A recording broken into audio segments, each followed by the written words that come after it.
Good morning. Today we will discuss the fifth module of electrical machine design.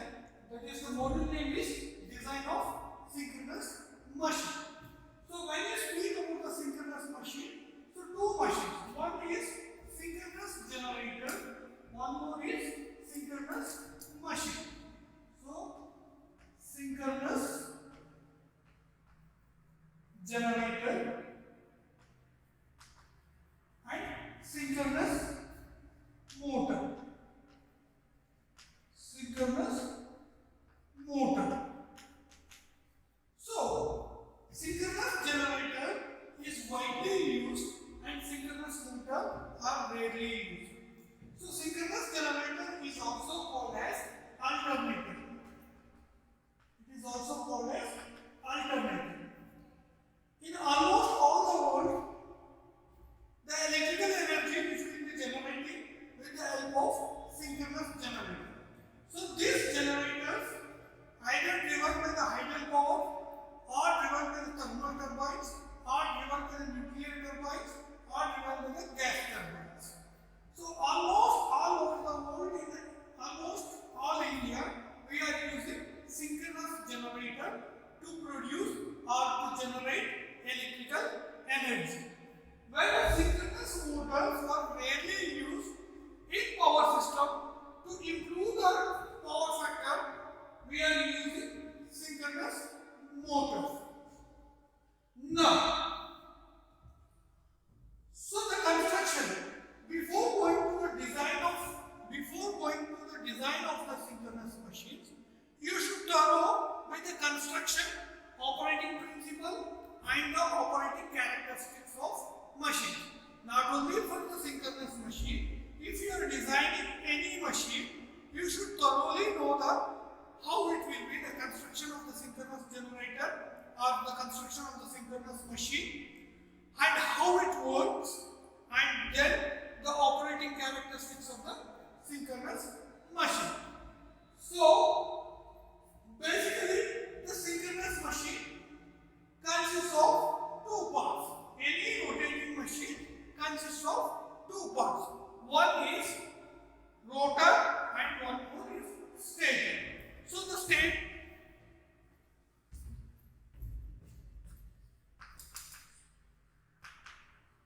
the synchronous generator mainly consists of two parts.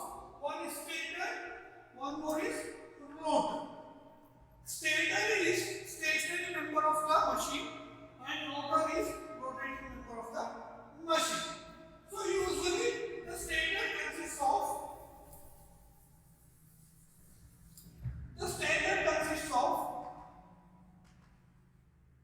stator core,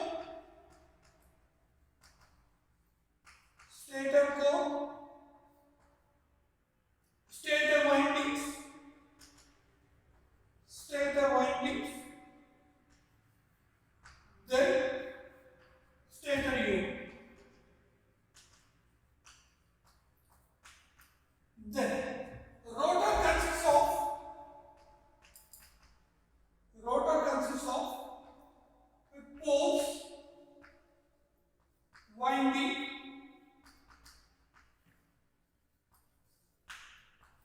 then brushes,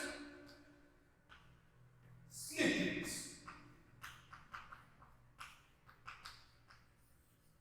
rings.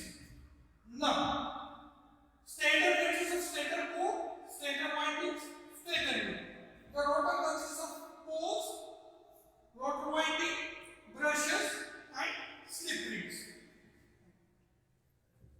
Now, before going to this part, let us compare the induction motor and synchronous generator in constructional point of view. Now, induction motor and synchronous machine.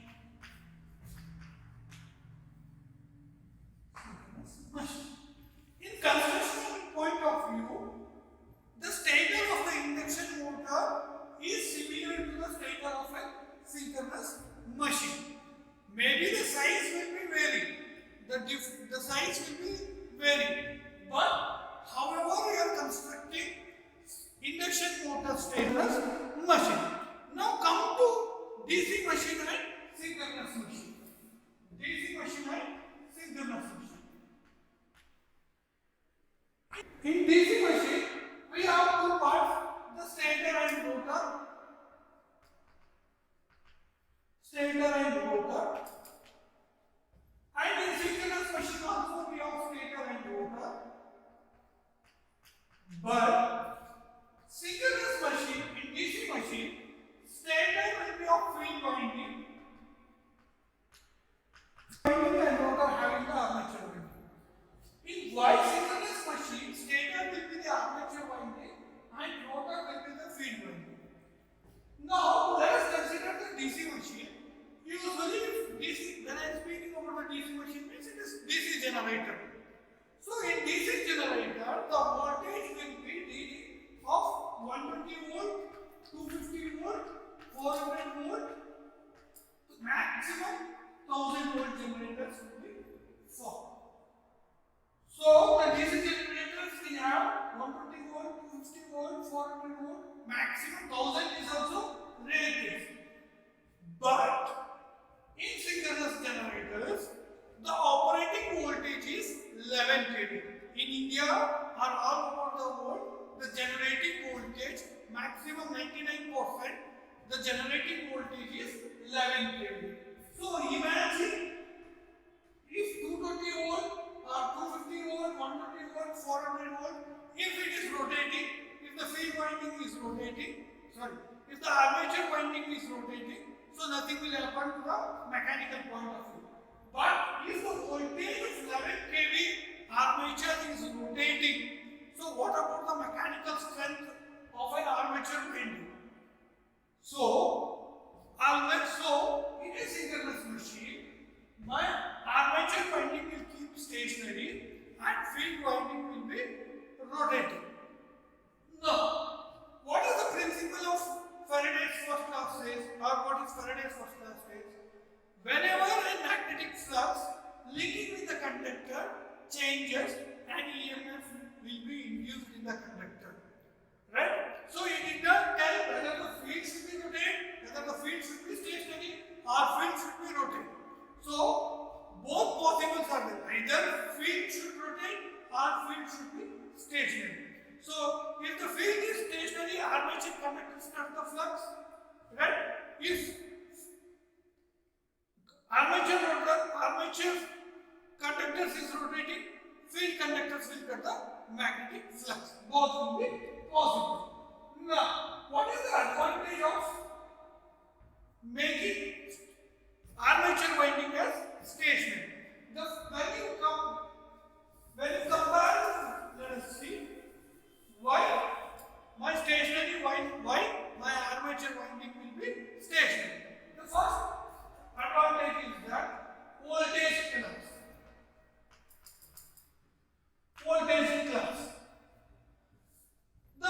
The excitation for the field system, which is usually 120 volt and 250 volt like that. 120 volt and 250 volt. Right? So the voltage for the armature winding is 11 kV. So the voltage will be very, very high. So if it is rotating, 11 kV is rotating, as the voltage increases, your insulation level also increases. So due to this insulation, your size of the system increases, mean term, your cost of the system also, cost of the machine increases. So 11 kV is shifted to the stationary and 120 volt is shifted to the rotor. That is rotor field. That means my 11 kV I will keep it in stationary and this I will make rotating. My field winding will be shifted to rotor and my armature winding will be shifted to stator. Then the second case is cooling. So it is easy to provide the cooling for the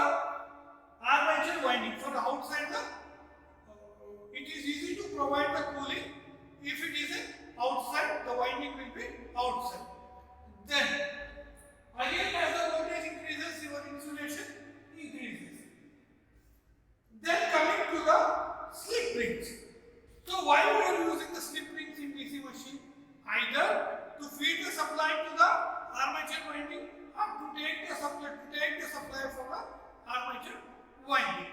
So here what we will do is we will feed the supply to the exciter to the field winding. So to this, if I use field winding as a rotating, only I require 2 slip rings. If I use armature winding as rotating, I require 4 slip rings. Why I require 4 slip rings? So 3 phases R, Y, B,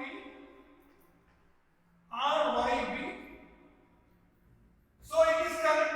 Almost any machine, any synchronous generator, it is connected in star and it is neutral is connected. So for three phases we require 3 slip rings and 1 is for neutral. So we require 4 slip rings. But whereas if we make field winding as rotating, which will give the DC supply, so only we require 2 slip rings. Then, so what are the advantages of keeping armature as stationary? The first one is voltage class.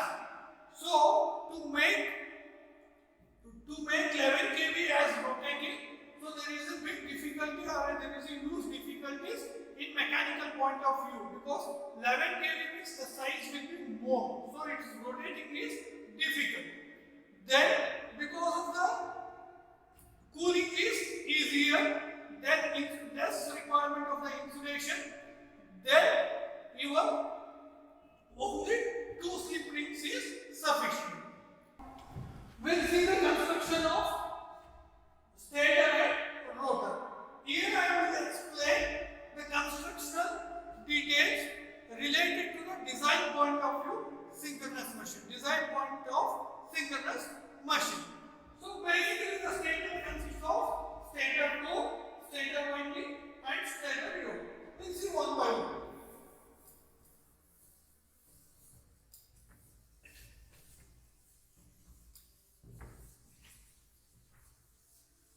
So what is stator yoke? Stator core. So basically the stator core made up of laminations of steel, slabs and laminations of steel.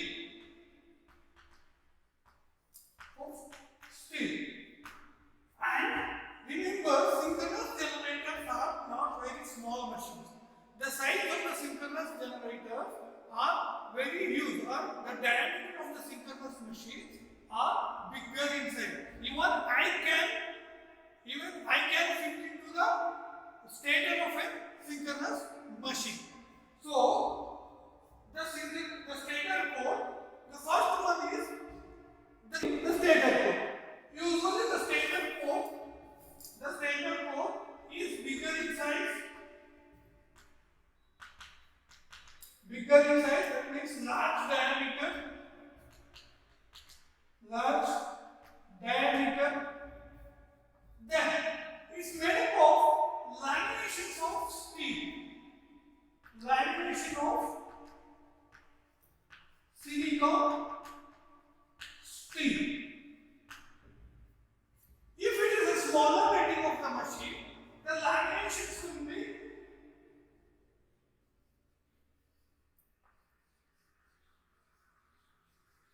like this, in circular shape.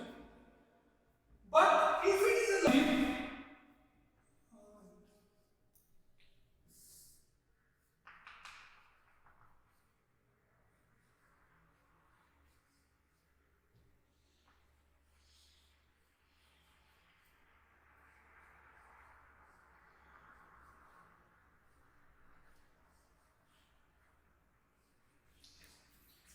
the value of the smaller, if the machine value is smaller rating, then individual laminations are done.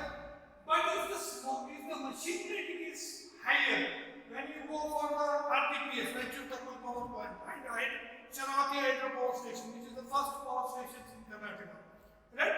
Now their power and their size is more. So instead of doing the lamination of individual, what will be followed is the lamination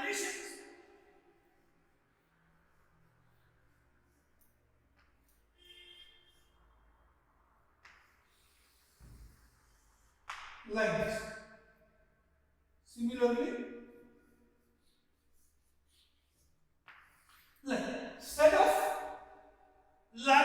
of laminations is made as a one stack, and that set of stacks will be combined for a higher rating of the machine. Then coming to the stator winding.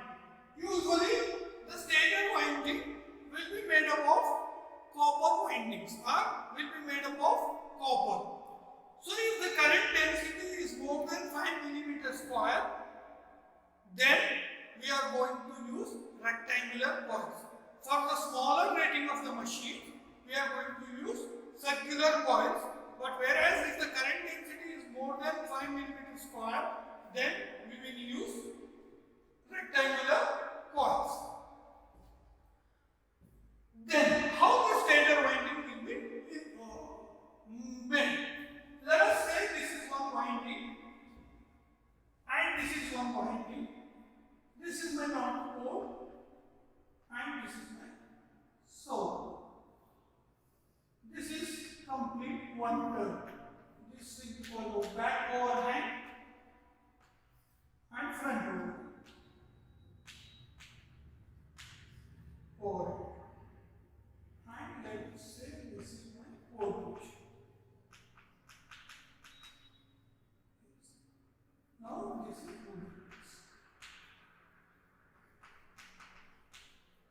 usually how the windings will be made is, we'll see the length of the pole bridge from north pole to the south pole. Let us assume that 10 centimeter.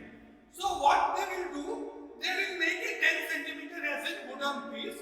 They will make a 10 centimeter as a wooden piece, and this around the wooden piece they will wound the conductor. So the conductor will be wound very nicely without any overlapping.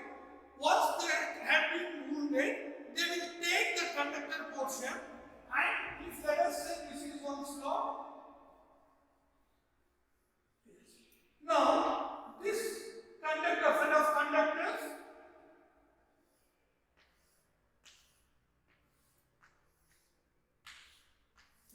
will be placed in one set of conductors will be placed in this slot, and set of conductors will be placed in this slot. Normally, for any slots we will use double layer winding. In most of the synchronous machines, double layer winding will be used.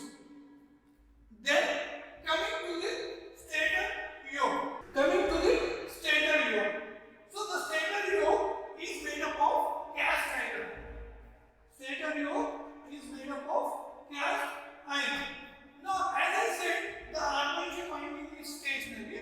So the terminals of the armature windings will be taken to the terminal box. We call all the terminals will be equipped in one place.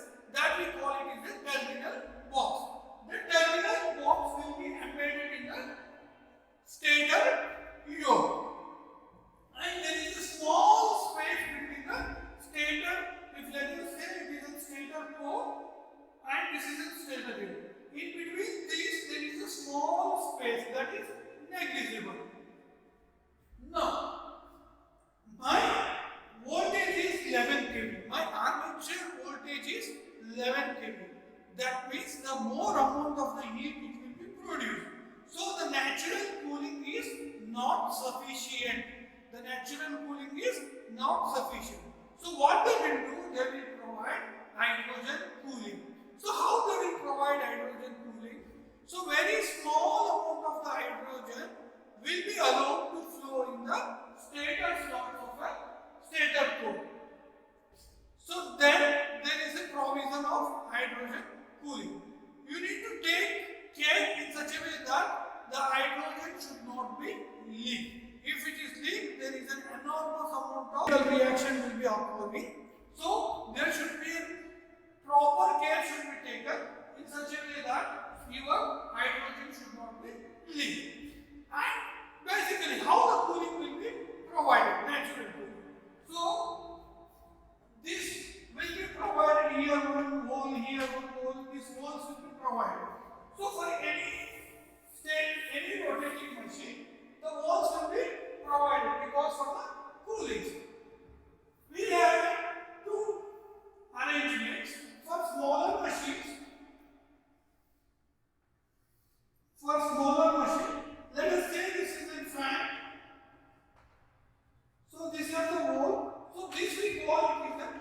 axial ducts. So whatever the air is blown, whatever the air is produced by rotating the fan, that is blown to the walls which is in the axial ducts. Now, for the larger machines, this will be both it will be provided.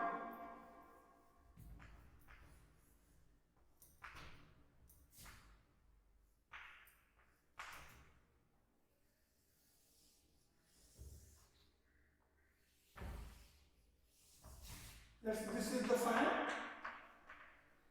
This is my axial ducts. This is my radial ducts. That means cooling is provided both horizontal and vertical. That means cooling is provided from here and here also. So this is axial ducts and radial ducts. Now coming to the point of rotor.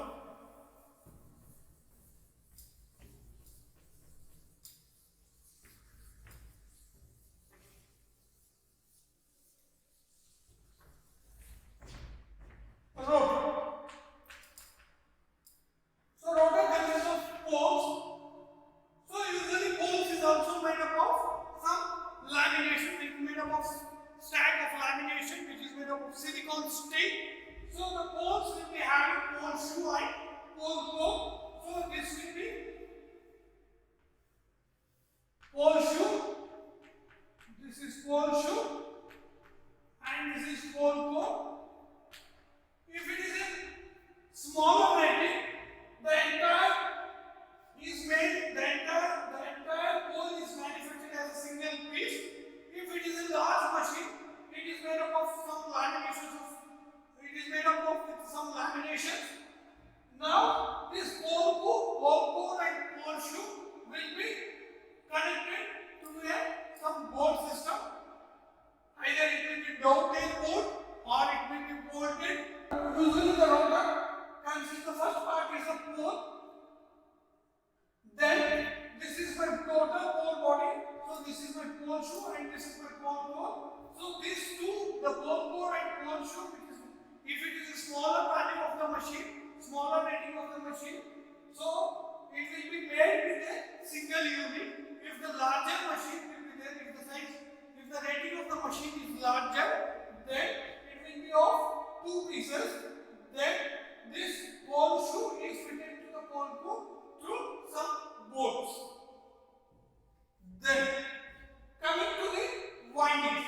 Similarly, copper will be used for the field windings of a synchronous generator. However, the winding will be used for the armature. The same copper winding will be used for the field also. Then coming to the next part is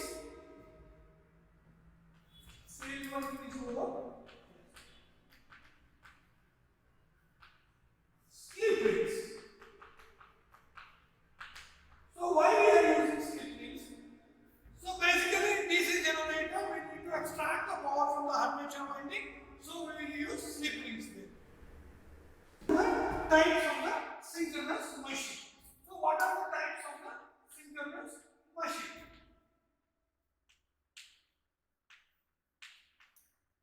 So synchronous machine. So basically there are two types of the synchronous machine. One is salient pole machine. Salient pole machine.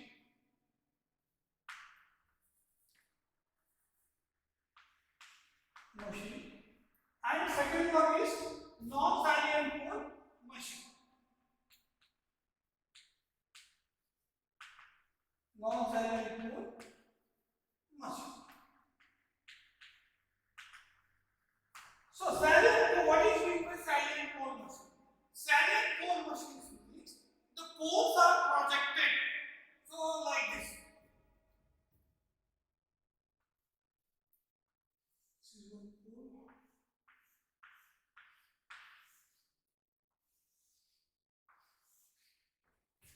Yes, the poles are projected. So here the diameter will be larger and axial length will be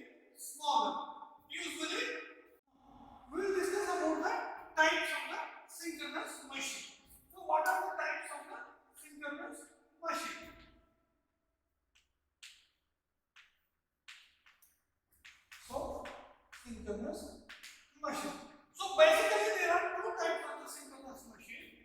One is salient pole machine. Salient pole machine.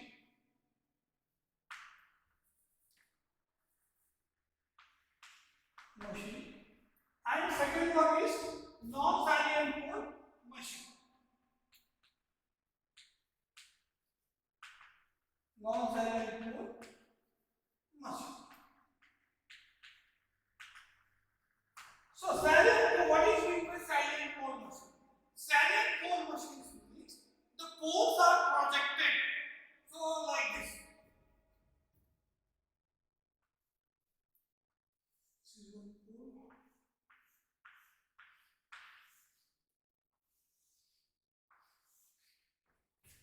Yes, the poles are projected.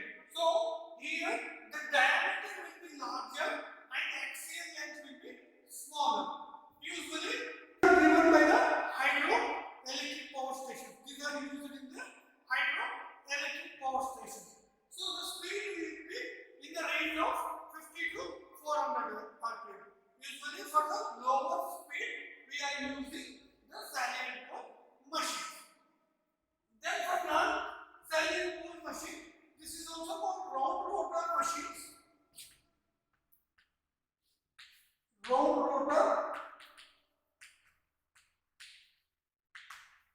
rotor machines, which will be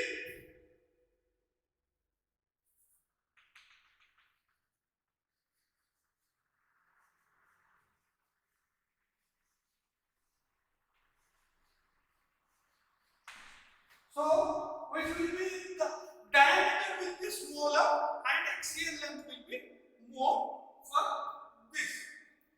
Usually it will be used for the turbo alternators. So turbo alternators which is usually driven with high speed, like your nuclear power plants and thermal power plants and gas turbine power plants. These will be run at very higher speed. The speed range is in the 1500 rpm to 3000 rpm. Why it should be run at higher speed? Why non-salient pole machine should run at higher speed? Because to operate that power plant, either it may be in thermal or it may be in nuclear or it may be in gas power plant, to operate at higher efficiency, the speed required should be more. So because of that, this will be rotating at higher speed. Whereas salient pole machines, the poles are projected, so it is not advisable to run with the higher speed. So usually this will be used in hydropower stations. So this is about the salient pole machine and non-salient pole machine. Basically the difference is salient pole machines will be used with the lower speeds and non-salient pole machines will be used for the higher speeds. So usually this will be used for the hydropower station. This will be used for the nuclear, thermal and gas turbine power plants. And salient pole machines will be the speed range of the salient pole machines will be 50 to 100 rpm, whereas non-salient pole machine the speed range will be of 1500 to 3000 rpm. Now we will see the construction of a synchronous machine in pictorial form. So as I told, there are two types of synchronous machine. One is salient pole machine and another is non-salient pole machine. Usually this will be classified based on the construction of the rotor. Now this is whatever the figure is showing here. So this is the lower part is a turbine. This turbine is situated in vertical form. So this can also be in horizontal. So depending on the edge of the water, so this will be constructed either in horizontal or in vertical. So this is as I explained already. So this is the poles are projected outside in in salient pole machines, and the diameter of this will be larger and the axial length will be smaller. And for the DC machines there is an interpolar axis. So for synchronous machine we have a direct axis and quadrature axis. Since the magnetic flux will be non-uniform in the salient pole machine. Now you can see here, this we call it is an rotor hub. Yes. So this portion is rotor hub. This portion. Now the poles will be fitted into this hub. The poles will be fitted into this hub with the help of the bolt or with the help of some construction.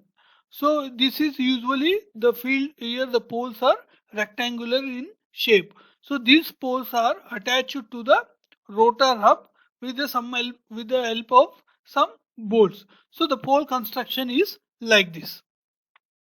So this is rotor hub. So the rotor hub and the poles will the rotor hub and poles will be fitted with the dovetail. So this type of the construction, this type will be of dovetail. And this is my hammer head, because of the it resembles the shape of the hammer. So this is a hammer head, and this is also T head. So this type of the construction can also be done T. And this is bolt. In many times bolted constructions will be used, and you can see these are the holes provided. Now stator, you can see here, this is the field winding, outer side of the field winding. So this is my stator slots. These are stator slots, and this is my stator. This is stator core. It is stator core which is made up of laminations, and this is my stator yoke, which is the outer part. Then yes, see these are the, so this is the rotor of a salient pole. So this is shaft. This part is shaft, and this is rotor hub. Here only the fields will be fitted with the help of the bolts. And you can see these are my field coils. So this is my field winding, and these are called damper windings. So the function of the damper windings will be used for two purposes. So one is to fit firmly the field windings into the rotor, because always there is a some gap will be there. The field windings will not be fitted perfectly. So to avoid that, we will use damper winding. For a synchronous machine, damper windings will be for a synchronous machine, damper winding will be used for the starting purpose. Then these also poles. So these are the poles, and these are the damper winding, again the field coil. So this you can see here, it is a salient pole with field windings. So this is the field windings. Now, as I said, as I said, the synchronous machine will be the larger in diameter. So here see, one person had been doing some work. So one person can be easily accommodated in this. And this is the rotor of an 660 megawatt generator. So these are the these are the stator windings. Now, so this is stator of a large hydro generator. So here also these are the slots which are provided for accumulating the conductors, and these are the upper surface these are the windings. See, see the distance from here to here. So it's a very large distance. So usually the size will be more for a synchronous machine. See this, you can see here, it is a hydro rotor of an hydro generator. Again, these are the field coils. Sorry, these are the poles which will be fitted to the rotor hub. And coming to the cylindrical rotor, usually as I explained, so it will be used for the higher speed. So assuming that frequency is 50 Hz, if I use 2 pole, then the speed is 3600 rpm. If I assume it is a 4 pole, then it is 1800 RPM. So here you can see here, usually it will be used for the thermal power plants and nuclear power plants and gas power plants. So the steam heats here, as the steam heats here, the turbine rotates. So the generator, here the axial length will be more, diameter will be less. And here you will get the uniform air gap and the uniform magnetic flux. See here, now, this is my stator will be the same. See, the diameter will be less, only here to here, but the axial length from here to here. So the axial length will be more for cylindrical rotor and diameter will be less. Diameter will be smaller. Then coming to the slip rings. So slip rings and brushes, why we are using slip rings? So slip rings will be used to feed DC supply to the field windings. So this we call the slip rings will be fitted to the shaft of the machine. So this will be of my box like sorry, one ring like structure. So this we call it is a slip rings. So and here it is a brush. So from the conductor will be connected to here. The conductor will be connected to here through brushes. It connects to the slip rings. From slip rings it is connected to the field windings. You can see here the field windings. Yes. Then see, you can see here the brushes is connected to the slip rings. So this is one slip ring and this is another slip ring. So here the prime mover, as the prime mover rotates, your field winding also will be rotated. That means rotor will rotate. So it is taken the supply excitation take supply from the either from the battery or from the any DC generator. Usually it will take from the batteries. So the field gets energized and the magnetic flux will be produced. So this is also the same diagram for the slip rings and the brushes. Thank you.